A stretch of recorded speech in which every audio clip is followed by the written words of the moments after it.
keynote speaker for today, who is Neeraj Garg. He is an incredible international business leader. Neeraj is currently the president of Hindustan Coca-Cola Beverages Private Limited in India. And I was looking at your bio, Neeraj, and it's really a little bit of an international travelogue with the kind of international experience you've got. You know, with Coca-Cola since 1994. Before this, the president for West Africa, Coca-Cola. Before that, based in Turkey, Istanbul. Before that, leading the business in Coca-Cola, China. Such an incredible wealth of international experience, Neeraj, which you've got here. And I also appreciate your passion for the gender diversity and broader diversity and inclusion agenda. Clearly, you are the driving force now in Coca-Cola India for diversity and inclusion. And we are also excited to hear from you and listen to your inspirational keynote. So, ladies and gentlemen, with that, over to Neeraj Garg. Neeraj, over to you. Thank you, Anthony, and good morning, everybody, and a special good morning to Alex. Clearly, a very inspirational leader that I had the fortune to work with when Alex was in India. And it has always been great knowing you, Alex. So great hearing you this morning as well. And I'm really excited to be here. And this morning was absolutely a true testament to the work that this forum has been doing on deliberating on women diversity and workplace for many years. And clearly, there's been steady progress over the years in this field. However, in 2021, we are at a time when the pandemic has really challenged our assertions and understanding, and hence the subject of diversity has assumed even a greater significance, as was rightly pointed out by the panelists before me. Most of the world, and India in no small measure, is combating the virus. It has all of us shaken. Each one of us has a story of pain and loss, and it has truly impacted the physical and mental well-being of all of us. On top of that, it has taken a toll on inclusion, including inclusion of women in the workplace. By the time this pandemic ends, as we are all aware, it would have pushed millions below the poverty line, especially those on the daily wages. Thousands would have lost permanent employment, creating challenges for them. And many more would be getting paid less than before the pandemic started. Likewise, the pandemic also is derailing the progress we made in the area of diversity and inclusion. I think Indrajit mentioned in the panel that studies show that women jobs have been 1.8 times more vulnerable during the pandemic than jobs done by men. Today, women only constitute about 39% of the workforce, but have accounted for almost 54% of the job losses as per a study done mid last year. And at the same time, women bear the burden of unpaid health and childcare.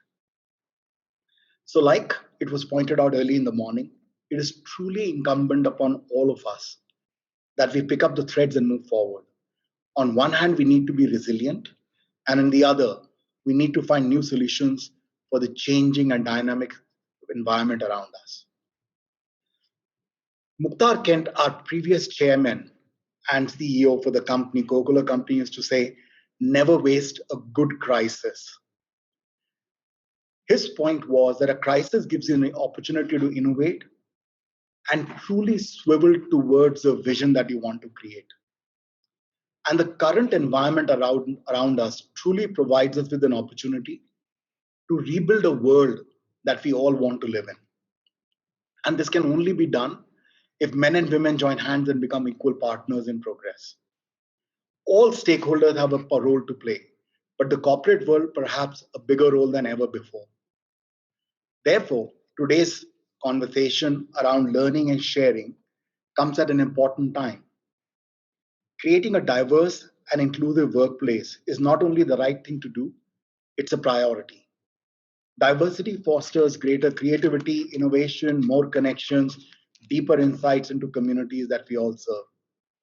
And I truly believe that it's only through diversity that we will be able to unlock the next phase of recovery and growth. While the agenda for the day is focused on gender diversity, I'm really proud to say that at Hindustan Coca-Cola, we are pursuing a diversity agenda that goes beyond just the gender. But first, let's talk about gender diversity, where women are the subject and women are the solution. It was clearly pointed out earlier.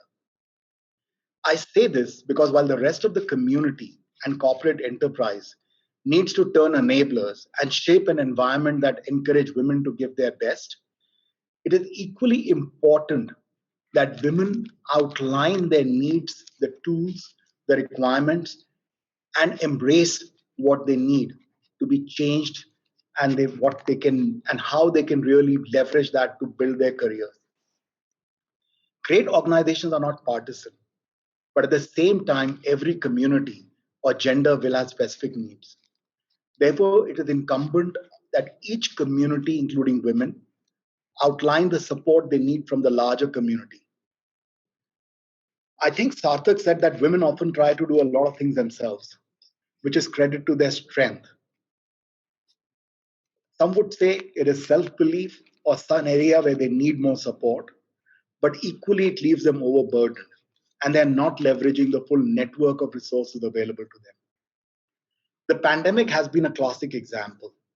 Women had to bear the brunt of the lockdowns, shutdowns, family care, child care, workplace demands, and as the question was asked about full-time studying children at home.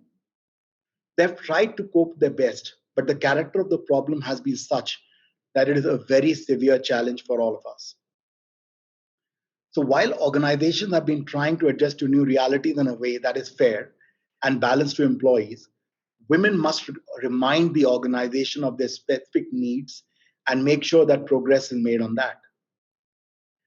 For example, at Hindustan Coca-Cola, based on feedback and one-on-one and group sessions with women employees, we have designed several programs to help working women.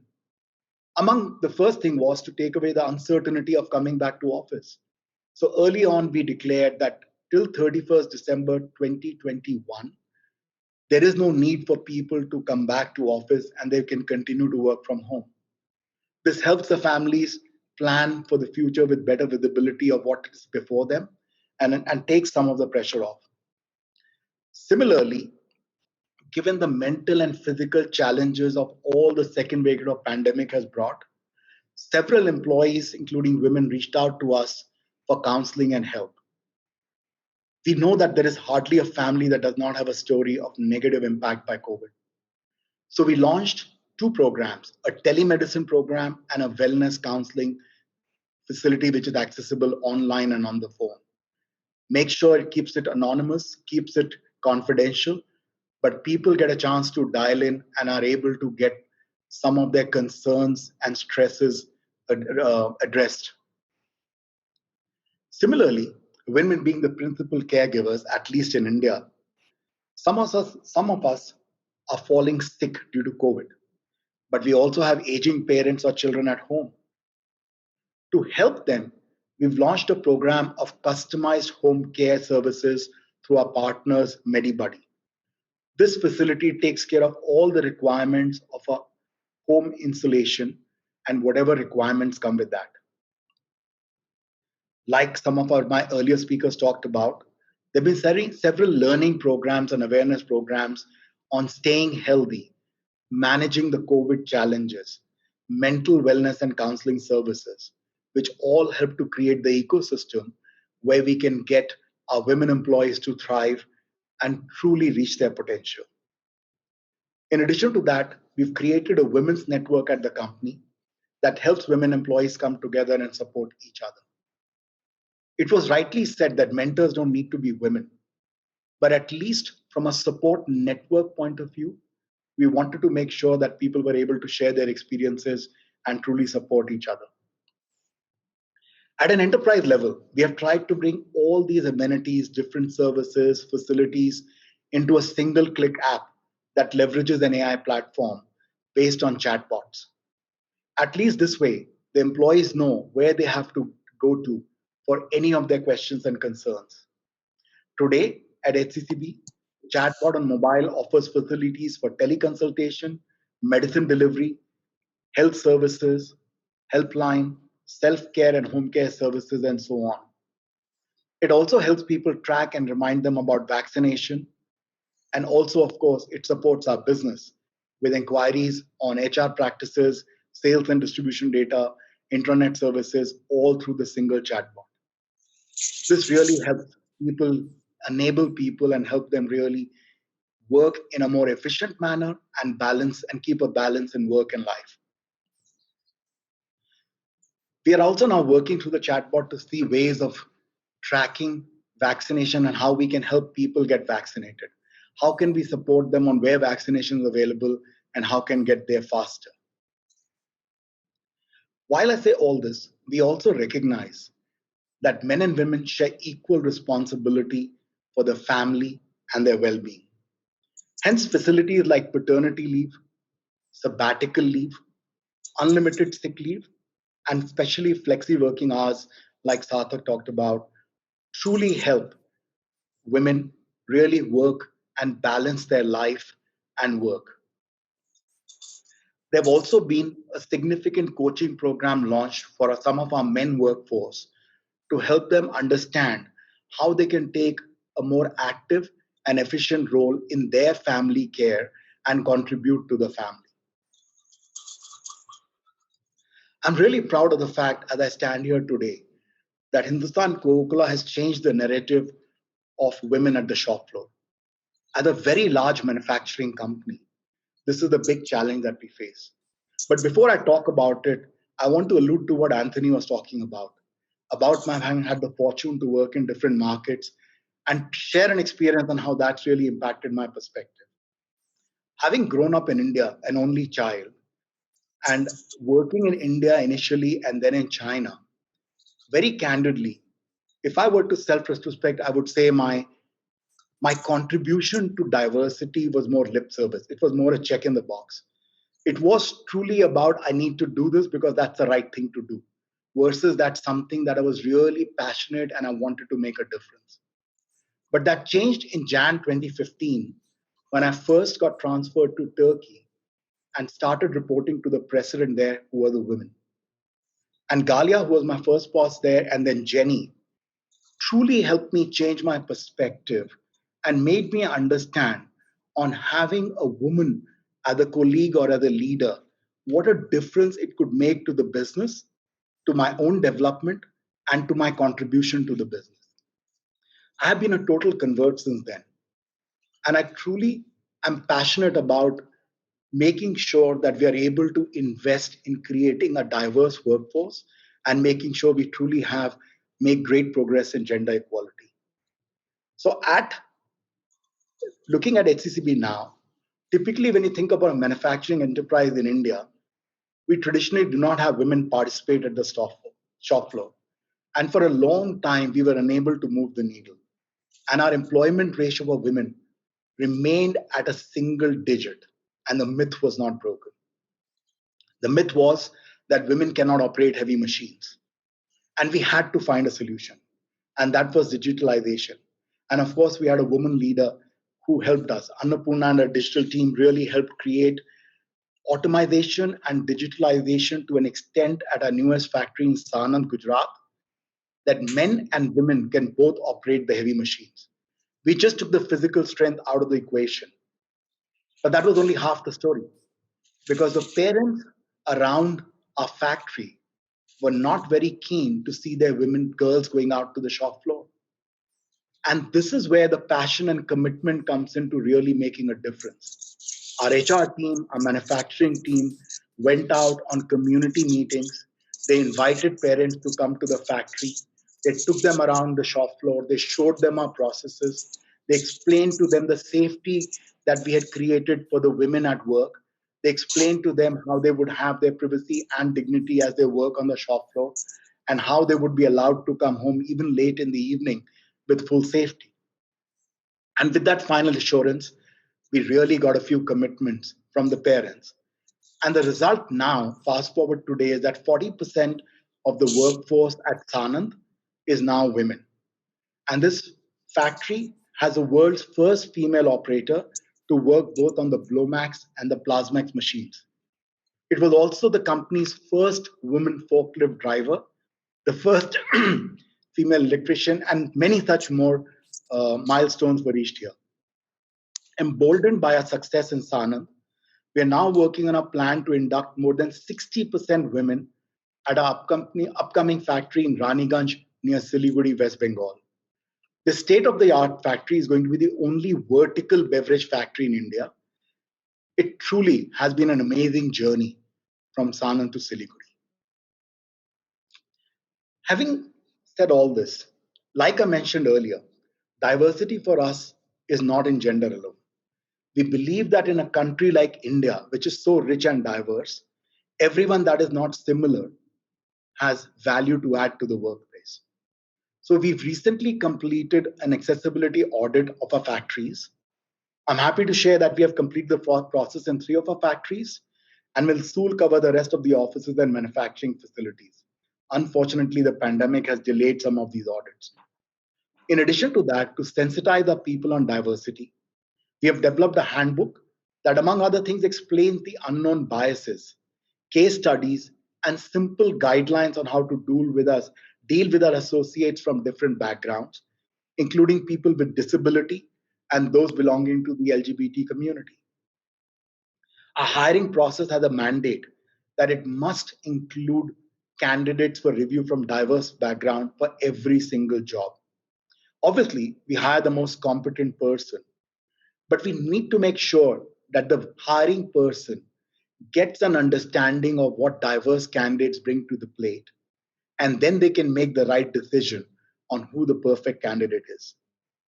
There is a session later today that where one of my colleagues is going to talk about this process a little more in detail.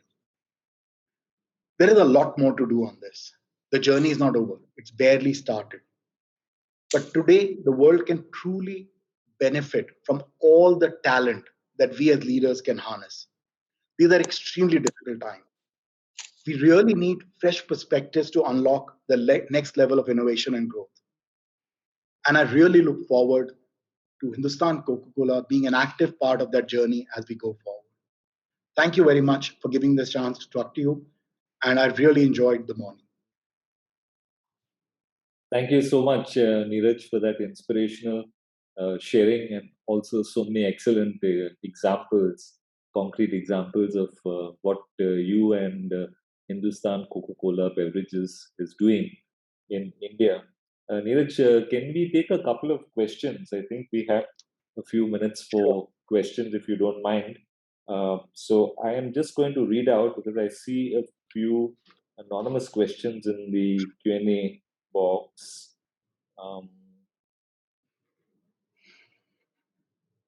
Great. So a good question from Kyati Amlani. Now, Kyati's question is, for many mid-level women managers, it is difficult to balance between attention to growing children, family demand, and her own aspiration to get into a more responsible or leadership role at work. What are 3 suggestions that can help her sail through this phase calmly and successfully? That's a great question. And for me, actually, the starting point is something that was mentioned before. That first, the person truly needs to look at all that they want to accomplish, both with the family and at work, and truly understand what is that they want to achieve. Okay? And everything doesn't need to happen in 1 year. There are some priorities. So you need to start prioritizing what needs to get done. There are times in your career when you prioritize family ahead of work. And there are times when you ask the family, hey, listen, I'm going to need some time to really go out and challenge myself. I'll take my own example. Our first 9 years of being married, 11 years of being married, we changed home 9 times. That was quite a lot. But then my wife told me, buddy, Next time you move, you're moving alone, unless you're going international. And fortunately for me, as you know, Anthony, the company said, hey, do you want to go to China? So we all landed up in China. And then I chose to stay there for 8 years, a little longer than anybody does any international assignment. Of course, I did different roles over there. But that was the choice where I said, I need to balance and give time to the family. So it wasn't that I wasn't taking on the challenges, but that is what you need to first decide. What is the priority? And you need to make sure the family is a part of that ecosystem and making that call. That's the first thing. The second thing is that you need to, like it was said earlier, you don't need to be apologetic about what you need to achieve. You're part of the company as a talent. And the company really looks upon you to grow you, which means supporting in every single way. So you need to speak to your manager, to the HR business partner, and make sure they understand your challenges. And you're able to create a work routine which balances out with what is required at home. So at Hindustan Coca-Cola, like I said, we give flexi working hours. We've even announced, Anthony, that even after the pandemic, for roles that are not at frontline or in manufacturing, if somebody wants to work from home even after that continuously, they're allowed to do that, as long as the manager is fine and the HR folks are comfortable. And we want to create the ambience. So little tidbit there: if you are permanently working from home, you have a small budget to get flowers for your table every day. So just to create that ambience and assure you that we really care and value you as a person. So that's the second piece. You need to go out and work with your colleagues, your manager, to make sure that you're able to create a work routine where you're able to balance it. And third is, there is a little bit of a personal sacrifice. You are choosing to balance two extremely difficult words, the home and the workplace. And that does mean that you need to give in a little more than anybody else who's not juggling between those two. Now, but that's not true only of the women. For me, that is true of the men as well. So what I'm saying stands true for both men and women. And to me, that's the critical thing. Leverage the network around you. Make sure that they're part of the solution that you're looking for, and make sure you know what are the right priorities that you want to go after. Fantastic, Neeraj. Great advice. So, Neeraj, one more question which I want to ask you as a fellow champion for diversity and inclusion. You see, a lot of the challenge is really with the men. We spend a lot of time training women on leadership and success and all of that. But we are increasingly beginning to spend more time on training men for the same thing and to be great allies for gender diversity and inclusion. So, speaking from your own personal example, uh, can you give me 2 or 3 things that you have done to be a good role model, as a leader, as a male leader in an organization? What are 2 or 3 things that you would suggest to other male leaders who are on this call that they should perhaps consider starting to do if they want to be more visible advocates and enablers of gender diversity in the workplace? Anthony, I think for me personally, if I were to think about it, the journey starts with self-introspection. Like I mentioned, you first truly need to understand what are the biases which have got built in over time, and how do you address them. And that is where coaching and some of the programs that we run in the company truly help, because that allows you to really look at the way you make a decision, the way you approach a challenge. Have a diverse panel can be a check in the box, or it could truly be that, can I explore what the different skills or perspectives that a diverse panel brings to a role, and leverage that. So, the first thing is, and this has been a journey for myself. I wasn't born a passionate leader saying I'm going to do this. Okay, I wasn't. Over time, I've realized the value and the importance of that, and how critical it is to succeed at everything that I want to aspire for our business. Right? So it's a part of that. So the first is that there cannot be any exceptions. Okay, uh, you truly need to treat people with respect, and that means, like I took the example of creating a diverse panel for a role. needs to be treated with respect, not as a check in the box. You need to take time to analyze it, understand it, and the decision needs to be very logical. Similarly, the second thing is when I look at our compensation and benefits across the organization, we started this work in Africa, where we started looking at and indexing compensation within the organization for the genders across different levels and benchmarking to see if there was any difference over there. What we were really pleased to see is that a lot of our recent hires, we were doing very well. But some of the initial hires, there were gaps. And then we brought in a program to correct it and make sure that we were truly walking the talk. So again, it's being true to what you say. You have to live up to that. So treating people with dignity and then making sure that you're taking actions around it. And finally, it's about really asking for an opinion and listening to them. A number of times, one of the guys said earlier, women are unsure when they come into a role. And sometimes they're not very confident. But that's true of any new leader in a role, but applies to women as well. And that is when it's important for you to support them, draw their opinion, ask for what they think, look for a solution for them, and then empower them and make sure that they're going ahead and being able to achieve. And most importantly, there has to be a safe zone. Mistakes are made by everybody. It's not a gender specific thing, everybody. So you need to create a safe zone where people can experiment, try, fail maybe, learn, and then progress. So as long as you can do that, and what I'm saying is specific across genders, but it truly helps creating that momentum behind this change. Thank you, Neeraj. Role modeling and walking the talk. That's what you are saying. It really comes down to. Neeraj, one final question from, again, an anonymous attendee. Hi, Neeraj. It is great to see that Hindustan Coca-Cola is building factories with maximum women workforce. In your opinion, how are you all managing the sensitization of men having women line managers and accepting to work under women managers? On a separate note, so this is two questions. What has been the best advice you have received that changed your life?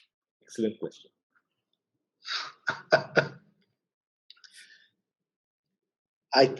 Let me address the second one first. I think it was the best advice I received that changed my life was from my first woman manager about truly creating a balance and getting my priorities right. And that has truly changed the way I work and the way I approach. And it's put my personal life at a different trajectory. You know, both from a physical health point of view, from a mental well-being point of view, as well as from being more successful at what I do. So I think that was fantastic. And truly, that is critical. Again, you can't do lip service to it. You have to take it seriously, understand what your priorities are, look at what you want to achieve in every single aspect, whether it's at home or work or just personally for yourself. What do you want to do? Before that, I didn't have too much of personal time.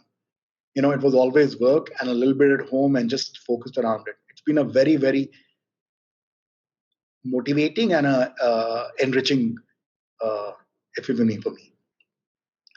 The other thing, the first part of the question was about sensitizing the men. And like I said, the first thing is that you need to create role models and understand.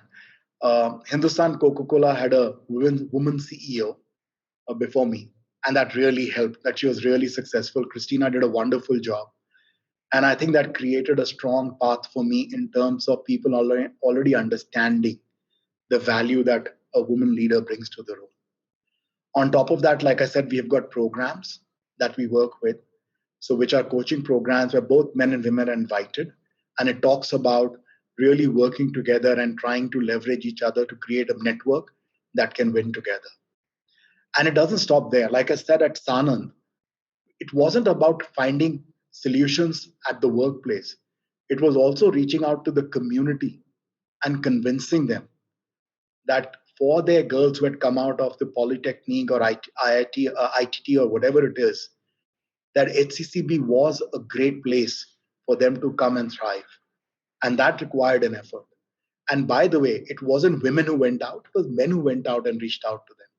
It was the men leaders, because at that time we didn't have too many women at Sanand. We were looking to hire them. So it was the men who went out and talked to them and created that buzz. And they are the role models who are taking this forward. The Siliguri decision of getting 60% women was not taken in a leadership team meeting where we decided that the next plant has to be like this. No, it was the supply chain team that said that we have truly succeeded in creating this role model at Sanand. And we believe that we can now take it to the next level.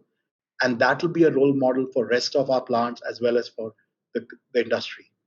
So that is what they're doing. So you start creating this momentum, which takes force and starts getting speed across the organization. Fantastic, Neeraj. Fantastic. And thank you so much for also mentioning Cristina Ruggiero. Cristina has been an amazing partner for us from Coca-Cola, just like you. And earlier in the year, she again partnered with us for the North America edition to keep the Coca-Cola, partnership alive for the last 6 years now. Amazing. So you'll just keep passing the baton on, from one great leader to another. Neeraj, last question, which I think is a really cool one. Can you kindly talk to me about a success story of a woman leader who worked under you? This is also an anonymous attendee question in the Q&A box. So a good one. There are many of them. And I'm sure. Yeah. And it starts actually with there was a time towards the end of my China stint when I was planning to move out of China and there wasn't a role in the company. So I was actually also exploring roles outside the company.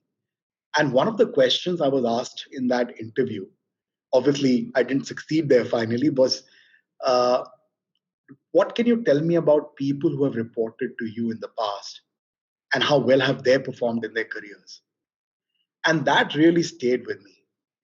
That this is something that, a good leader doesn't stop caring about people once they stop reporting to you.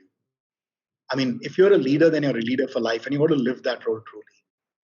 So I can think of many examples, and I don't know if I should take people by name, but they've been examples of people that I have committed to in terms of belief. And I think the most important thing is belief.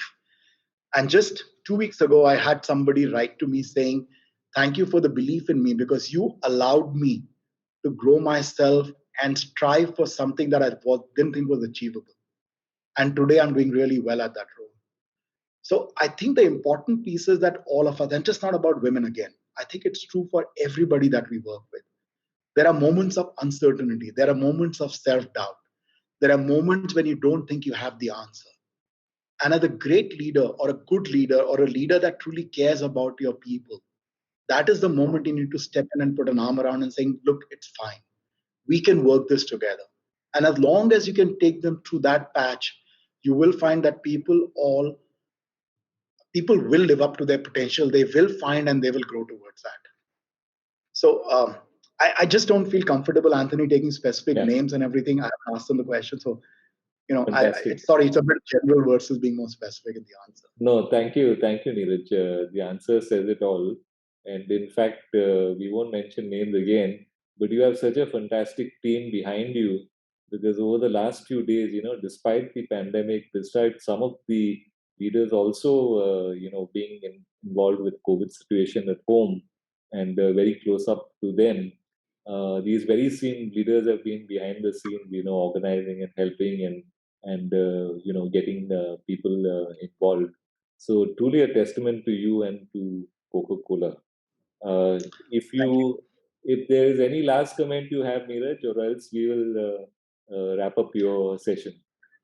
No, I think I've said it all already. I just want to just leave the thing that we are a manufacturing company, but we truly believe that we can break the myth and make a difference, not only in gender diversity, but being a truly inclusive organization across all aspects of life. And we look forward to really creating a role model that others can follow and see India as a very, very different place. And hopefully you'll see a lot more names coming into the top 1.